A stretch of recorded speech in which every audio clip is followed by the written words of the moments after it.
This is Better Together. Sweet Haven Farm, Sweet Small Town Romance, Book 2. Written by Jessie Gussman. Performed by J. Dice. Episode 7. Chapter 12. Harper twisted her fingers in her lap. She could hardly believe a whole month had flown by. A full month of working with Wyatt. The seating area where they waited for their flight to be called had filled with people, talking and laughing, but Wyatt had been uncharacteristically quiet. Was he as nervous as she? She slanted a glance at him. Nah. Casually dressed in jeans and a tee, he slouched slightly, with his ankle propped on his knee, thumbing through a magazine. He glanced up and caught her staring. His brow lifted. Flattening her lips, she shook her head slightly and looked away. Beside her, he shifted, putting his leg down and leaning toward her. What? How could she say she was nervous, scared, and homesick, and they hadn't even left the country? She cleared her throat. Maybe we should practice acting like we're engaged. Immediately, she ducked her head to hide the widening of her eyes. Where had that come from? Wyatt chuckled. Nice try. She jerked her head around. What? You're nervous, probably scared. I bet you're homesick already, too. In order to keep yourself from running out of this airport, you're trying to distract yourself. Wow. The man knew her better than she knew herself. She nodded, half embarrassed that he'd known, half relieved. Look around, Harper, he said in a low voice. Her eyes wandered around the room. How about that couple over there? He nodded at the far corner where a couple in their early 20s snuggled together, the woman's bare leg thrown over the man's, their heads together. She whispered, then smiled coyly.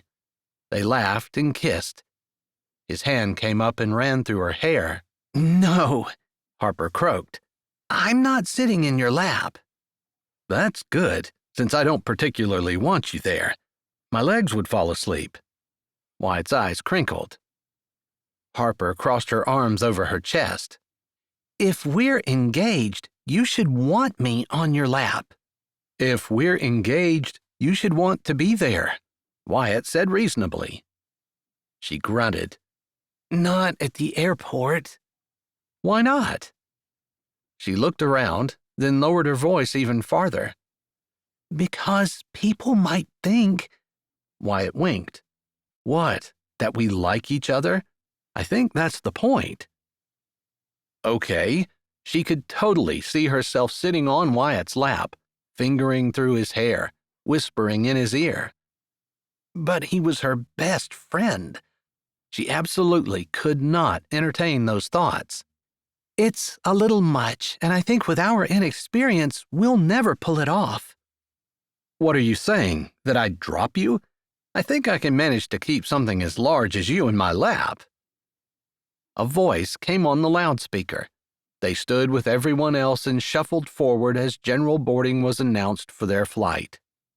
I'm large? I just meant, yeah.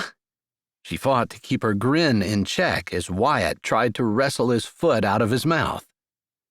His hands motioned in the air. Like a mouse would be hard to keep on your lap. You, not so much. Time to let him off the hook. What about them? Harper indicated an older couple to their left. The woman read a book. The man's head drooped toward his chest, and it looked like he was sleeping. They didn't even realize the plane was boarding. That's not too different than what we're doing right now. He shrugged. This should be easy. She couldn't imagine ever looking that bored with Wyatt. Well, maybe they're not such good role models. Looks like they've been married for 60 years. I don't care if I've been married 60 years or not. I'm going to be having fun with my wife." Just like she figured, life with Wyatt would be a lot of things, but not boring. But thinking about life with Wyatt was pointless. Pointlessness had never been something she allowed in her head or life, and she wasn't about to start. She followed Wyatt to their assigned seats on the plane, subtly checking out the other passengers, but no one else looked like they were engaged or even in love. Not the couple with 2 small children. They looked stressed. Not even the couples who sat together. Most of them were on their phones, ignoring each other. A few shoved carry-ons into the overhead compartments, but none of them acted like a couple in love should. Maybe she had romanticized ideas of how love should work.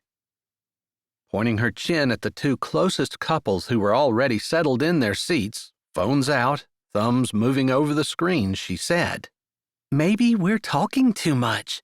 It looks like if you're a couple, you're supposed to ignore your other half."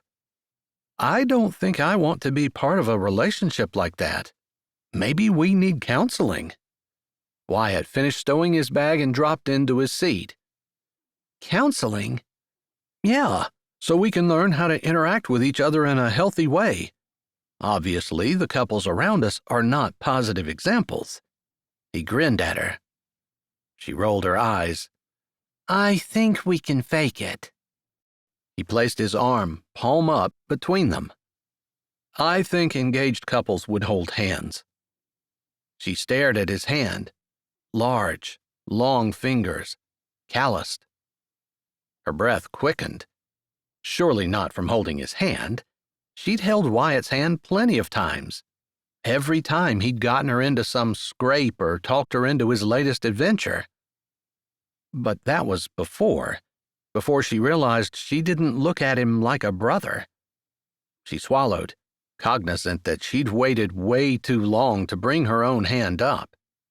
She did so now, sliding her palm over his, matching her smaller, softer palm to his. Wyatt stilled, possibly because she hesitated, or possibly because the touch and friction had electrified his hand and arm as much as it had hers. She could hardly think so. She forced herself to breathe again, but it was wobbly. His fingers slowly curled, sliding between hers and enfolding her hand in his. Her heart trembled. Heat radiated from her chest. Folding her own fingers, she marveled at how their hands fit together, at how elemental they looked, at how easy it was to succumb to the idea that holding Wyatt's hand seemed natural, somehow sensuous, yet comfortable. Her hand tingled, but it was her heart, which beat softly with a warm and fluttery thump-thump, which concerned her. Of all the people in the world, there was no one she'd rather be with than Wyatt. She couldn't feel like this with him. She couldn't fall in love with him.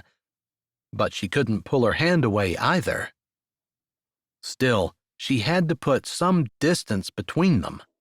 He could read her like a neon sign, and the last thing she wanted was to scare her best friend with the unfriendly feelings ripping through her chest right now. "This is good practice, I think," she whispered. He jolted, like her words had surprised him, or maybe reminded him of why they were holding hands to begin with. He laughed, a little shaky. "Holding hands isn't hard. We do it as children. Anyone can do it." "That's right."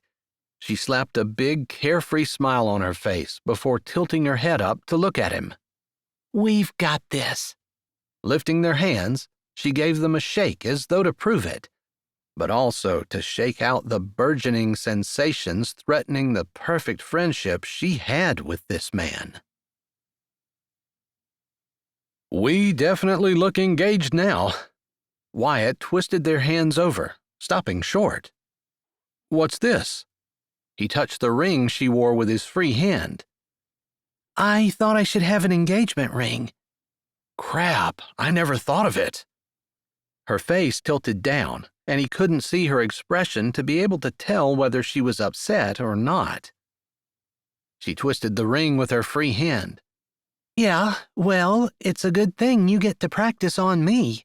The next time you ask a girl to marry you, you better have one of those. I'll keep that in mind. The only girl he'd ever wanted to marry was sitting right beside him and had provided her own engagement ring. Man, sometimes he was a blunderbrain.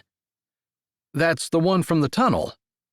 Yeah, it's a little thicker than I would have chosen, but I love the emerald. He touched the ring now. It suited Harper. Elegant, not fancy.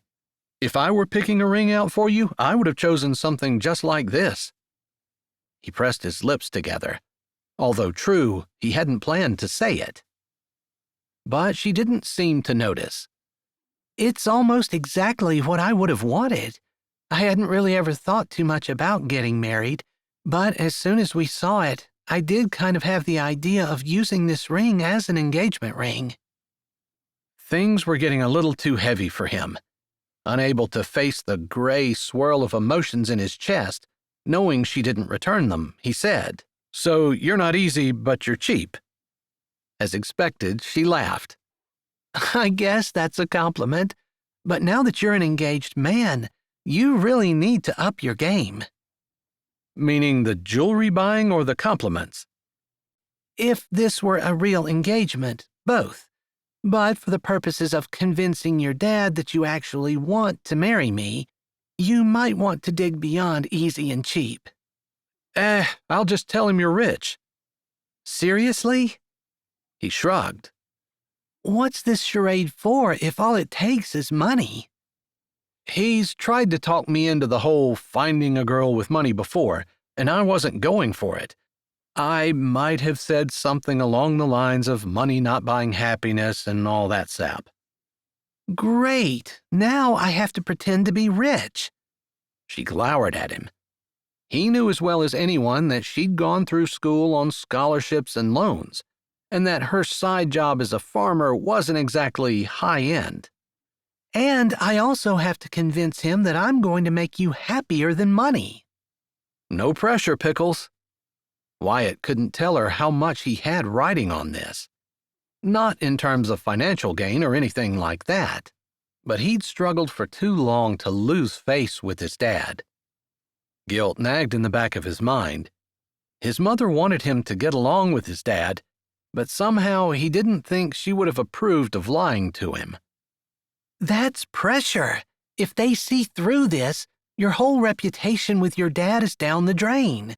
I know how much that means to you. Maybe Harper did see. She'd be the only person in the world to understand how much he longed for the support and respect of his dad. He tried to downplay it. If it doesn't work, it's not like they're going to kick me out. He shrugged. But I really do appreciate you being willing to do this for me. He squeezed her hand. I owe you. She smiled and shook her head.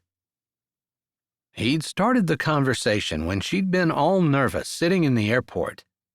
Now he'd be willing to bet that she hadn't even noticed that the plane had been in the air for almost an hour. Only 10 more to go. They were scheduled to touch down in Chile at 6 a.m. on Friday. If he knew his dad and stepmom, they had a jam-packed long weekend planned. Since we're engaged, you can lay your head on my shoulder and get some sleep, he said to Harper, noting the man next to the window was already sleeping. I'd do that even if we weren't engaged, unless your real fiancé was here. I'm not going to have a fiancé that wouldn't be okay with that. She laid her head on his shoulder and mumbled, I wouldn't be okay with that. Chapter 13. Harper craned her neck as Wyatt slowed the rental car, easing into the plowed lot beside a large yellow-orange log lodge. Although it wasn't as big as some of the glamorous hotels they'd passed down the steep, winding road, it sprawled out, almost like an eagle in flight. 2 wings flanked a large middle with massive windows winking in the sunlight. This is where your dad and stepmom live? Wyatt studied the structure. Yeah, there are about 50 rooms on either side of the house. The family has a private kitchen and rooms in the basement level. Dad's office is down there too. Wow, it's huge. She couldn't believe that Wyatt had lived in such splendor. It made her little farm look dirt poor in comparison. It's small compared to most of the resorts in the Andes. I know, but over the years, when you've talked about it, I always pictured it in my mind as a little shack at the bottom of a big mountain, with skiers running around all over the place. She nodded in the direction of the lifts, where the white snow was dotted with people in brightly colored jackets. I was right about the skiers. The way the house was set, there was probably a great view of the mountains from the back. There's a lot more to do here than ski. I can't believe you never described it better. She should have asked. Maybe he just assumed she knew because of the few pictures she'd seen on the internet. She'd never imagined anything this grand, rich. True, it paled in comparison to some of the monstrous hotels they passed. This looks very exclusive. The nervous buzz that had been humming in her stomach all morning cranked up a few notches. They get some rich ticks here. Olympic caliber skiers, Brazilian jewel heiresses. The skiing is good, but the real draw is probably the hot pools that you can only reach by ski or snowmobile. Hot pools, like you swim in. Yeah, it's cool to be in your swimsuit in the water surrounded by snow. It's really amazing under a full moon at night. It sounded romantic, too. She shoved the thought aside, not wanting to picture Wyatt with anyone else, especially here. Wyatt pointed at the mountain looming over them to the east. That's an active volcano. That's why the hot pools. I would think this would be wildly popular. It is, to some extent. Dad's got the lodge and a huge hunk of the mountain, so he makes money on letting rooms, meals, and also the skiing and snowmobile trails. There's horseback riding down the road, plus all the hotels. He sells passes to those people, too. They parked and walked up the cleared stone walk to the door. From the snow to the massive windows to the gold trim on the doorframe, everything seemed to glisten in the bright noon sun. I guess I should have been holding your hand. He opened the door for her. You pulled my luggage instead. Wyatt had brought only a shoulder bag, claiming that he had clothes in his room here. Harper had packed the suitcase, and she was glad now that she'd brought more clothes than she ever thought she'd need. This didn't look like the type of place where one lounged around in jammy pants and a t-shirt all weekend. The ball of nerves in her stomach exploded in a riot. The muscles in her back ached from the tension. She should have been the one to think of holding Wyatt's hand. She had agreed to play his fiancé, but she'd been obsessing about the luxury and money on full display. In shock because it finally hit her. Wyatt's family was rich, which meant, of course, that Wyatt was rich. She hadn't quite gotten her head around that yet. Yeah, she knew he traveled the world, that he'd done things normal people didn't do, that it cost money to parasail and bungee jump and climb mountains. She knew that in her head. She just hadn't realized the implications. To her, Wyatt was a sweet little motherless boy. Okay, not so little. In need of a friend. In need of her. But looking around at all this, well, he really didn't need her.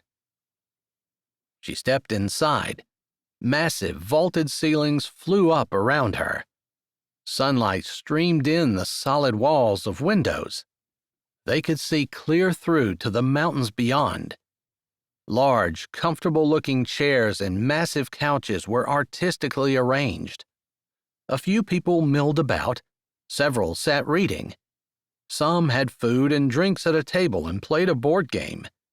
The low hum of conversation buzzed around. Something that smelled like vegetable soup and homemade bread mixed with the homey scent of cut wood. A middle-aged woman in a black and white maid outfit bustled around running a sweeper. She glanced up as they came in and did a double take. A smile wreathed her face as she expertly shut the sweeper off, locking the handle, and hurried over to them, her arms spread wide. Wyatt! Abuelita, Wyatt said, wrapping his arms around the woman, who murmured in Spanish. Wyatt answered in the same language. Harper couldn't understand what either of them said, but she could tell that Wyatt spoke slower. She hid a smile. His Spanish, which he'd admitted he'd never been good with, was rusty. Wyatt had talked some about his abuelita when he'd first come to the States to live with Fink. If Harper remembered correctly, she wasn't his real grandmother, no relation at all, actually, but had traveled some with his mother, taking care of him. Keeping his arm around the short, round woman, he turned to Harper. Abuelita, this is Harper.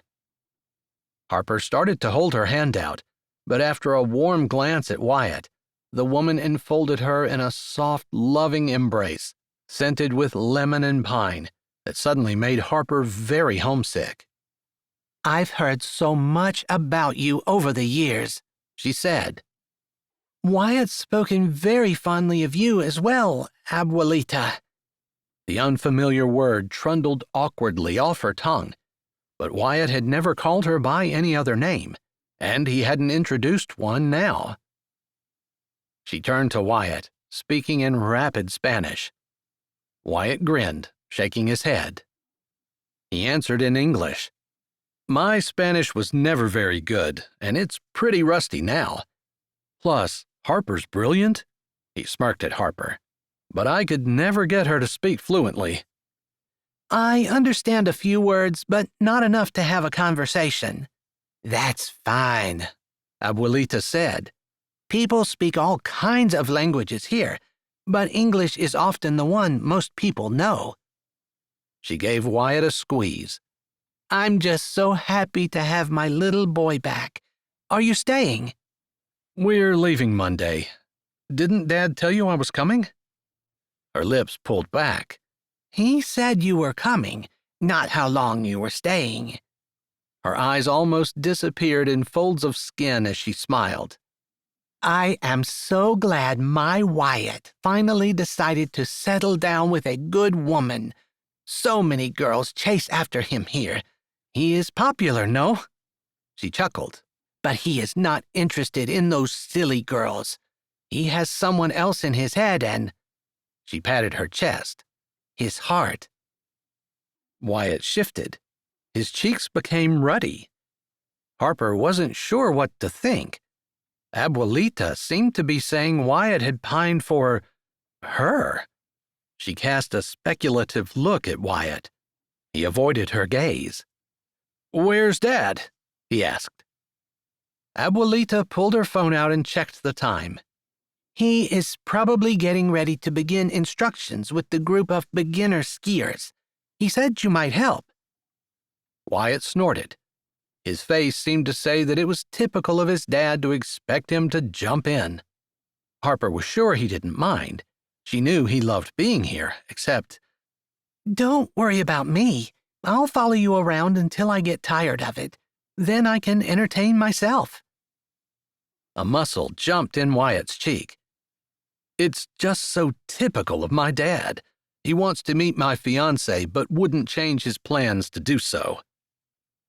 Abuelita turned sympathetic eyes on Wyatt. He is planning a big dinner tomorrow night. He is very excited. Wyatt raised a brow. Do you want to rest? Are you hungry? Abuelita asked them. I can always eat. Wyatt grinned. Harper reached down for her shoulder bag. I'll put my stuff away while you grab something, if someone will tell me where to go. Abuelita nodded. I washed everything and aired your room out. I will show you down. Wyatt knows where the kitchen is. I'll take her, Wyatt said, grabbing the suitcase. Harper blinked. Did he not want her to be alone with Abuelita? It certainly wasn't like Wyatt to be so short. Then she realized, was there only one room?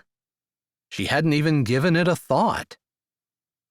After leading her through the great room and left down a short hall, pulling the suitcase, Wyatt picked it up and led her down a staircase that made a right turn halfway down.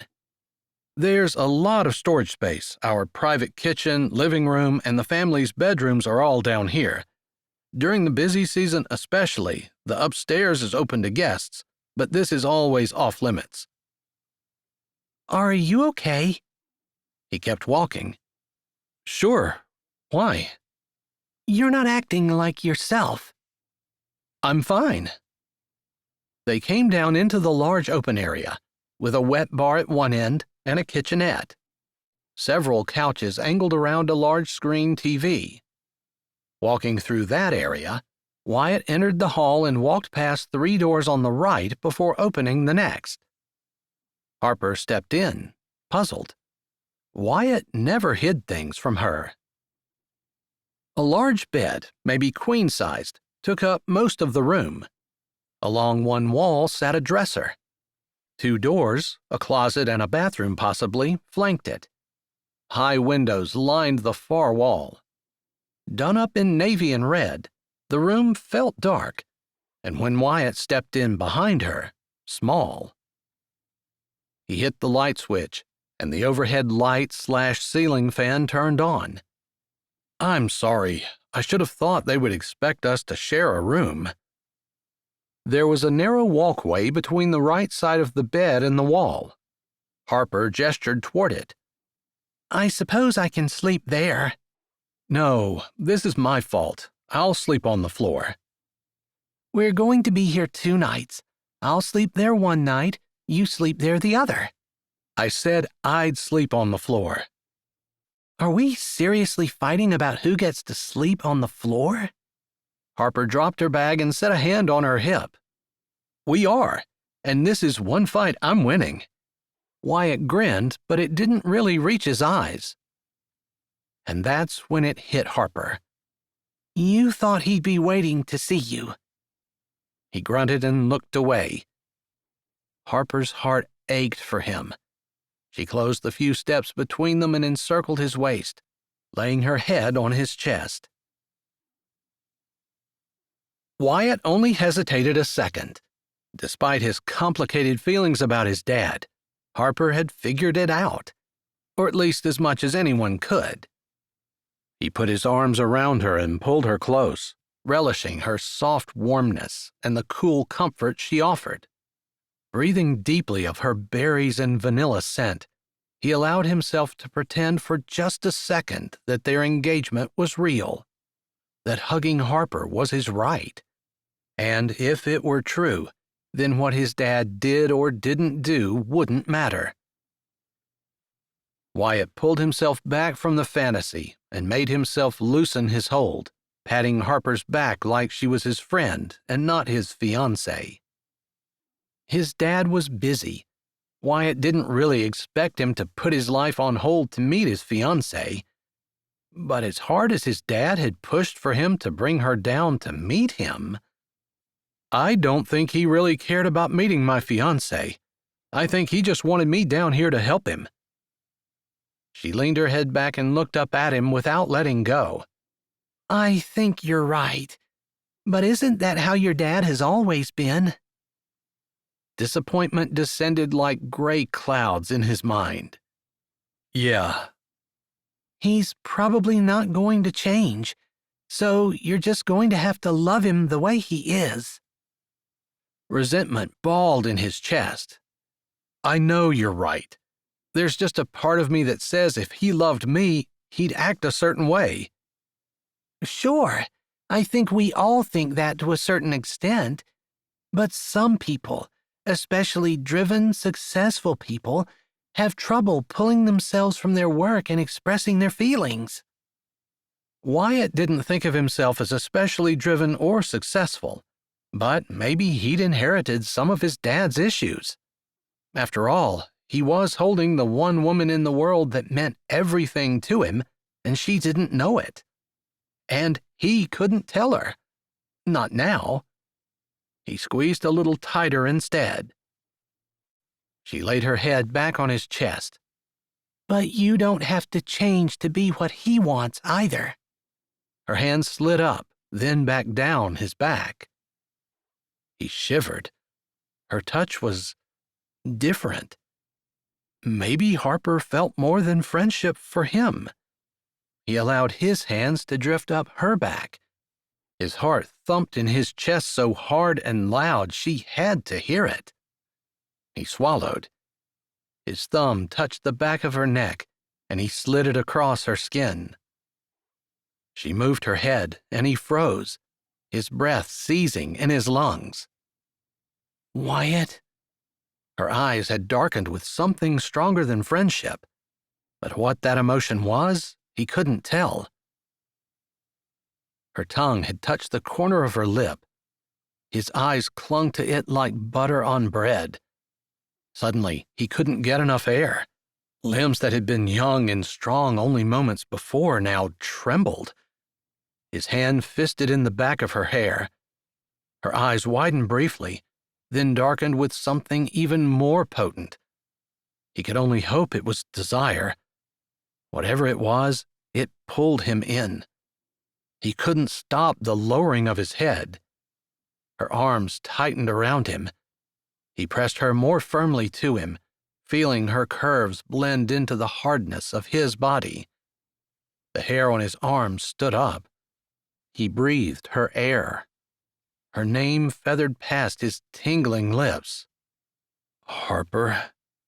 Oh, I'm sorry. Wyatt turned his head. Abuelita stood at the open doorway, a tray filled with fruit and chopped vegetables in her hand. Harper gasped and jerked. Wyatt dropped his hands. Her hair slid out of his unclenched fist. The emptiness burned, matching the burn of disappointment in his chest. He had been 1 second away from kissing Harper. She avoided his gaze, studying the tray Abuelita held instead. But 2 spots of color marked her cheeks. If only he knew what she was thinking. If only she were as disappointed as he. The room was as silent as a tomb as the seconds were ticking by. One side of his mouth kicked up and he winked at Abuelita. Hey, no problem. You can barge in any time as long as you have food. Harper moved back. Wyatt allowed her to put some distance between them. You better shut the door if you're going to be carrying on like that. Abuelita shuffled in and placed the plate on the bed. There was nowhere else to set it. Wyatt laughed. We weren't carrying on like that. I was just hugging my girl. If only she really were his girl. Abuelita pulled 2 bottles of water from her apron and set them beside the plate. There is plenty of food in the kitchen. You know you can help yourself. She turned and began walking out, but paused at the door. You remember what time meals are? 12 and 6. Breakfast is buffet served from 6 to 9. Just checking. I don't want you to starve while you are here. If there's food, I can find it. Harper laughed softly.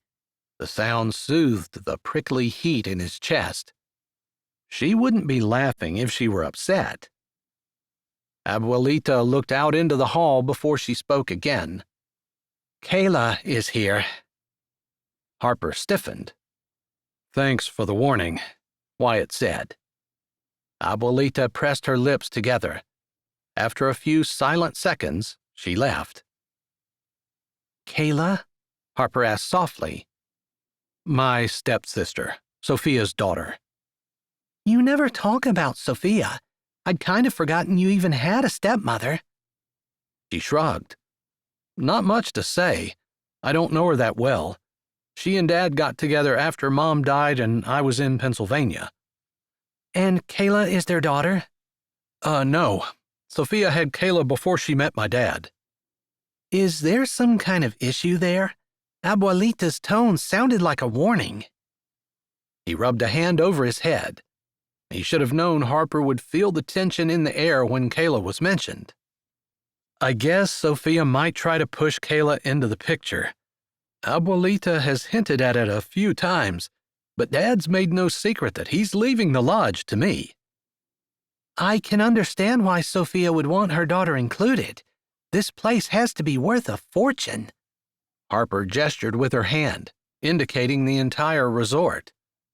It is, and it runs in the black, way in the black, every year. She grabbed a carrot stick from the tray. Then what's not to love? He held up a hand, following her over. I'm coming down to stay. Once Uncle Fink is better, I've committed to being here. But you don't want to. He took one of the ice-cold waters Abuelita had brought down, twisting the cap and taking a long swig before speaking. You know, my mom wandered around a lot. I mean, we were here more than anywhere else, but it's not like we lived here. This doesn't feel like home to me any more than anywhere else in the world. For some reason, he couldn't admit to her that her farm was the only place he'd ever lived that felt like home.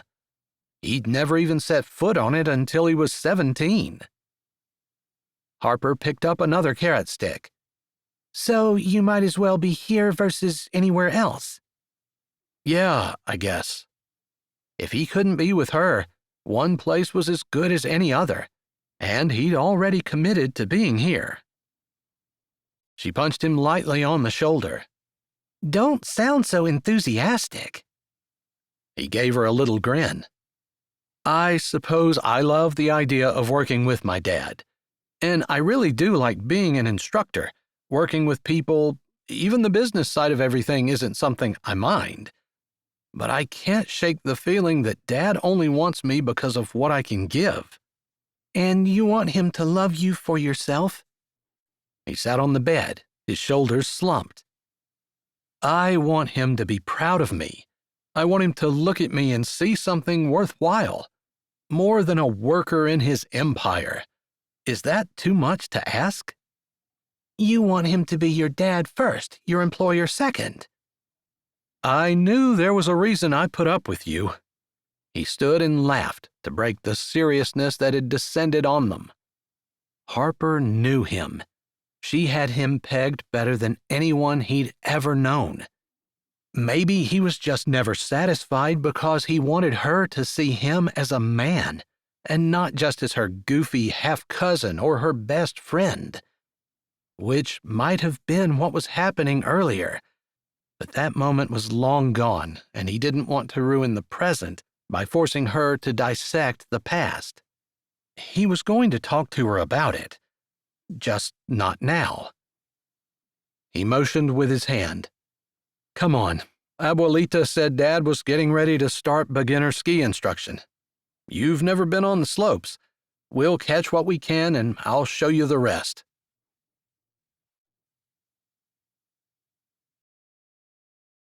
Hi, this is Jay, and thanks for listening.